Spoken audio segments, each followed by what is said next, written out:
Marijuana is the most commonly used drug. Here are the truth and facts you need to know about it. Marijuana is a chemical available in varied forms and called many names. Costly, can be dirty, deadly when mixed with other substances, addictive, potent, used for different reasons, and is being legalized in the state of Alabama for medical use. We're going to talk about these things today.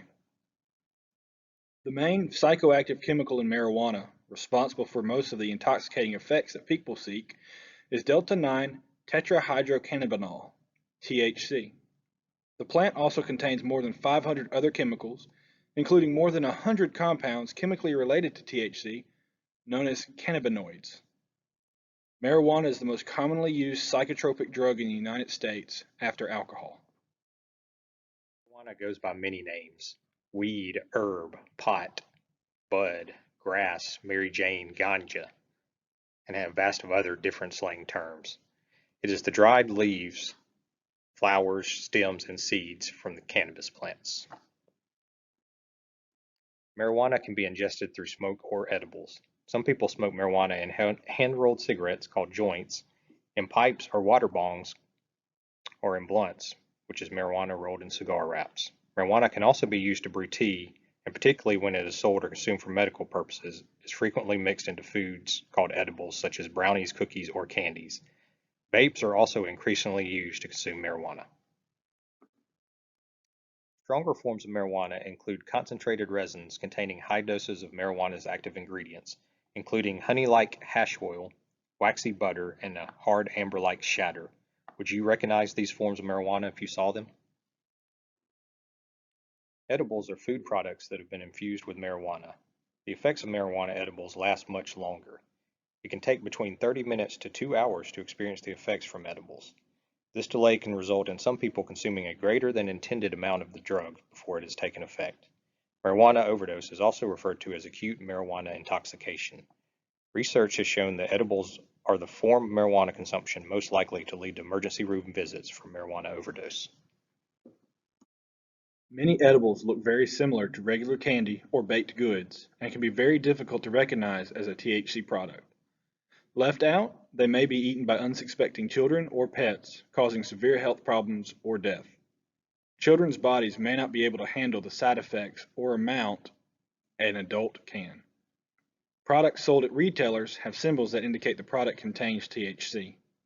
One of the consequences of taking in too much of the drug too quickly is users can become violent or unaware of their actions. These individuals may exhibit self-harming behaviors or hurt others while in this state, behaviors that they likely would never have engaged in while sober. There have been several tragic incidents caused by unusual and risky behaviors stemming from the consumption of edibles.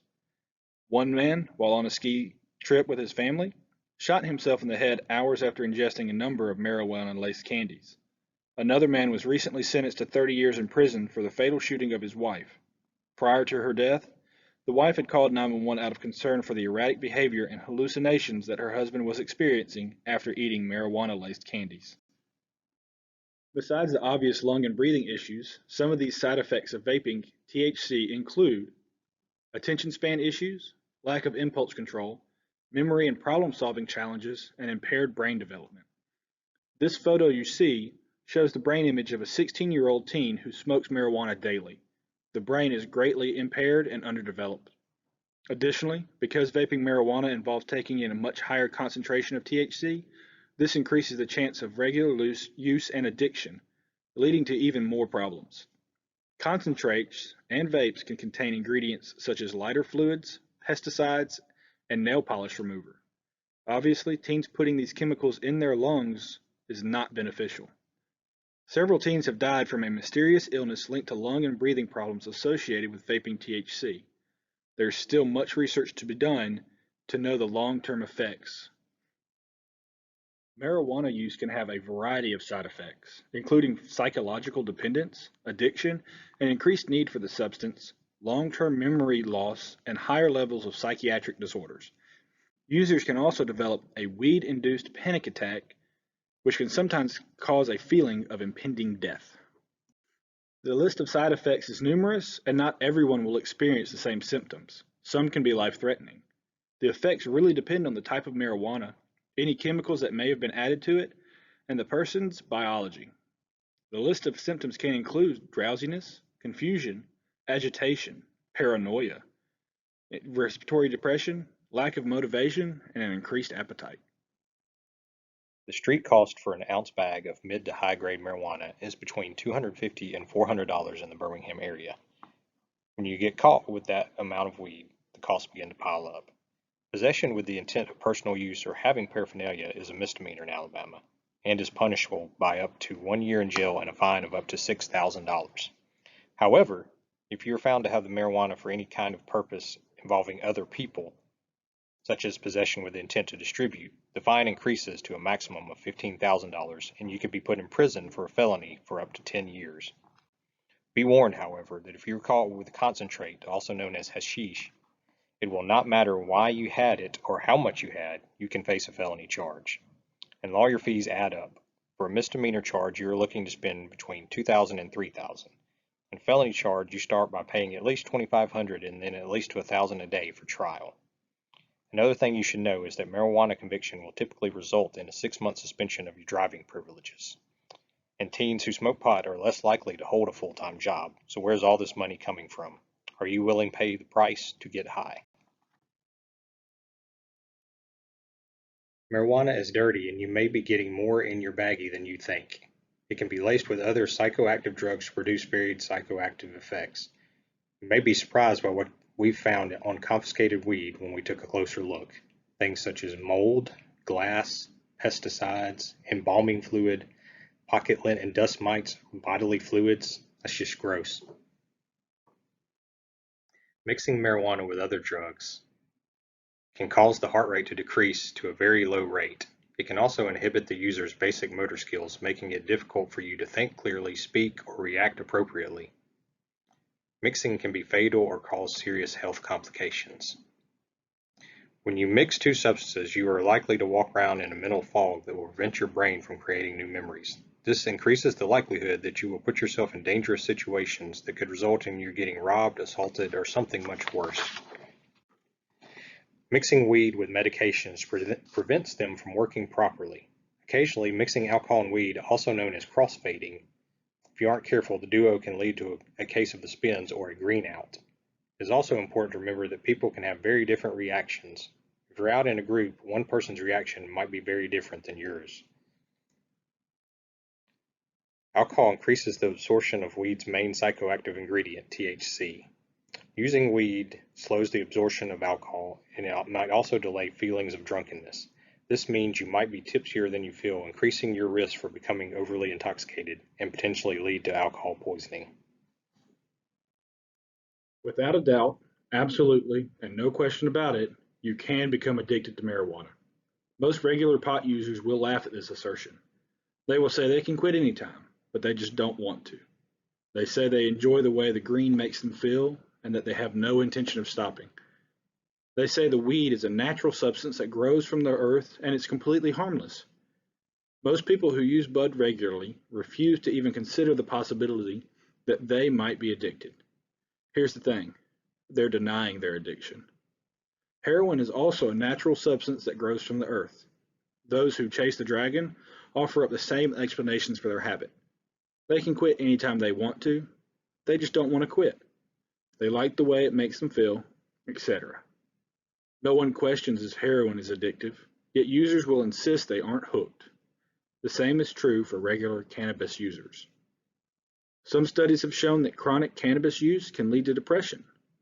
This is ironic because many people think getting high makes their condition better. The problem is, the drug wears off and feelings of despair return. Then the user uses more pot to feel better. It becomes a cycle. Nothing is solved. It's just pushed down and pushed away. If you have a stomach problem or a broken leg, you don't just fix it by taking Tylenol. You go to the doctor and you get your leg fixed to solve the problem. In the same way, smoking pot to cover up a problem is not fixing the problem. We want to know the why to help fix your problem. Recent data suggests that 30% of those who use marijuana may have some degree of marijuana use disorder. And people who begin using marijuana before the age of 18 are 4 to 7 times more likely to develop a marijuana use disorder than adults. Addiction isn't just mental, nor is it just physical. It's both. People who use marijuana frequently often report irritability, mood and sleep difficulties, decreased appetite, cravings, restlessness, and/or various forms of physical discomfort that peak within the first week of quitting and last up to 2 weeks. Marijuana dependence occurs when the brain adapts to large amounts of the drug by reducing production of and sensitivity to its own endocannabinoid neurotransmitters. There is always the potential for someone to exhibit poor judgment, be more prone to accidents, and even develop suicidal thoughts as a result of the stress and depression that can occur during cannabis withdrawal. The longer you use marijuana, the more likely you are to experience withdrawal symptoms. Don't think it's true? Ask somebody you know who is always drinking a coffee or Coke. When they don't have it, are they moody and grumpy, and they're craving it, or say they have headaches, right? They could be addicted to caffeine. When they don't have it, they have physical symptoms of the withdrawal for not having it in their system. Marijuana potency, as detected in confiscated samples, has steadily increased over the past few decades. In the early 1990s, the average THC content in confiscated marijuana samples was less than 4%. In 2018, it's been tested to be more than 15%. It's not your granny's weed anymore. Cannabis contains over 100 different chemical compounds known as cannabinoids. CBD and THC are the two types most commonly talked about. Both can be derived from hemp or marijuana. The CBD and THC affect different receptors in the brain. THC and CBD both exist in marijuana, but they're inversely related. If you have a high CBD content, which doesn't really get you high, then you have a low THC content. When you have a high THC content, you have a low CBD content. You can't tell which is which based on looks or smell or anything. It has to be tested to determine what it's going to do. There is no single reason why teens use drugs. Teens see many people in their lives using various substances. They see their parents and other adults drinking alcohol, smoking, or vaping, and sometimes trying other substances. Also, a teenager's social scene often revolves around drinking and using marijuana. Sometimes friends pressure one another to have a drink or smoke pot, but it's just as common for teens to start trying a substance because it's readily available and they see all their friends enjoying it. In their minds, they see drug use as a part of the normal teenage experience. Drug use is glorified in popular media, so be aware of the media that your son or daughter is consuming and talk to them about it. When teens are unhappy and can't find a healthy outlet for their frustration or a trusted friend, they may turn to chemicals for solace. They often rough teenage years can take a big emotional toll and sometimes even causing depression. So when teens are given a chance to take something to make them feel better, many can't resist the urge. Or they may be trying to manage stress or have enough energy to focus and study. Perhaps the most avoidable cause of substance use is inaccurate information about drugs and alcohol. Nearly every teen has friends who claim to be experts on various recreational drugs, and they're happy to assure them that the risks are minimal. Teens need the real facts about the dangers of drug use. Teens who can't tolerate being alone, have trouble keeping themselves occupied, or crave excitement are prime candidates for substance use. Not only do alcohol and marijuana give them something to do, but those substances help them fill the internal void they feel. Further, they provide a common ground for interacting with like-minded teens, a way to instantly bond with a group of kids. Different rebellious teens choose different substances to use based on their personalities. Alcohol is the drug of choice for the angry teenager because it frees them to behave aggressively. Some teens abuse prescription medication to party and get high. Hallucinogens, such as mushrooms and LSD, are also escape drugs, often used by people who feel misunderstood and may long to escape to a more idealistic, kind world. Smoking cigarettes can be a form of rebellion to flaunt their independence and make their parents angry. Reasons for teenage drug use are as complex as teenagers themselves. Drugs and alcohol work quickly. The initial effects feel really good. teenagers turn to drug use because they see it as a short-term shortcut to happiness. Many shy teenagers who lack confidence report that they'll do things under the influence of alcohol or drugs that they might not do otherwise. And alcohol and other drugs tend not to only loosen your inhibitions, but to alleviate social anxiety. Not only do you have something in common with the other people around you, but there's the mentality that if you do anything or say anything stupid, everyone will just think you had too many drinks or smoked too much weed, and it will be okay. Alabama is currently in the process of legalizing marijuana. To qualify for the program, patients would have to be diagnosed with one of about 20 conditions. Regulators, doctors, and pharmacists would not be able to independently add additional conditions, leaving that decision up to lawmakers to add or take away who and what can be prescribed marijuana. Marijuana is only going to be available in gel and capsules. You won't be able to smoke it or ingest it in edibles. Also, remember, Alabama does not currently recognize other states' medical marijuana cards. The truth is, there are alternatives. Family, friends, exercise, sports, there are other ways. Truth is, marijuana is just not worth it. There is help. Reach out and find somebody. If you need help finding a place, contact us. We're always available.